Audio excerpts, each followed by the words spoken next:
অন্তর্বর্তী সরকারের তথ্য ও সম্প্রচার উপদেষ্টা মাহফুজ আলম বলেছেন, জুলাই নিয়ে 2টি পূর্ণদৈর্ঘ্য চলচ্চিত্র এবং 8টি শর্ট ফিল্ম ও স্বল্পদৈর্ঘ্য প্রামাণ্যচিত্র নির্মাণ করা হবে সরকারি অনুদানে।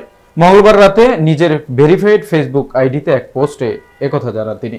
ফেসবুক পোস্টে উপদেষ্টা লেখেন, জুলাই থিমের বাইরেও গত 16 বছর গুম, খুন ও নিপীড়ন নিয়ে আরও একটি পূর্ণদৈর্ঘ্য প্রামাণ্যচিত্র, একটি শর্ট ফিল্ম এবং একটি স্বল্পদৈর্ঘ্য প্রামাণ্যচিত্র নির্মিত হবে সরকারি অনুদানে।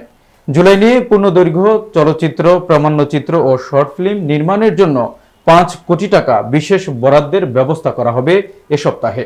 তিনি লেখেন, জুলাই অভ্যুত্থান নিয়ে ফিল্ম আর্কাইভের উদ্যোগে 200 বা তার বেশি প্রামাণ্যচিত্র নির্মাণের কাজ দ্রুত শুরু হবে। এরই মধ্যে ডিএফপি থেকে 9টি শর্ট ফিল্ম ও প্রামাণ্যচিত্রের কাজ সম্পন্ন হয়েছে। বিসিটিআই 6টি স্বল্পদৈর্ঘ্য চলচ্চিত্র তৈরি করেছে। তিনি আরও লেখেন, বিটিভি জুলাইয়ের 36 দিনে 36টি প্রামাণ্যচিত্র প্রচার করবে। এছাড়াও আরও 4টি বিশেষ প্রামাণ্যচিত্র বিটিভিতে সম্প্রচারিত হবে।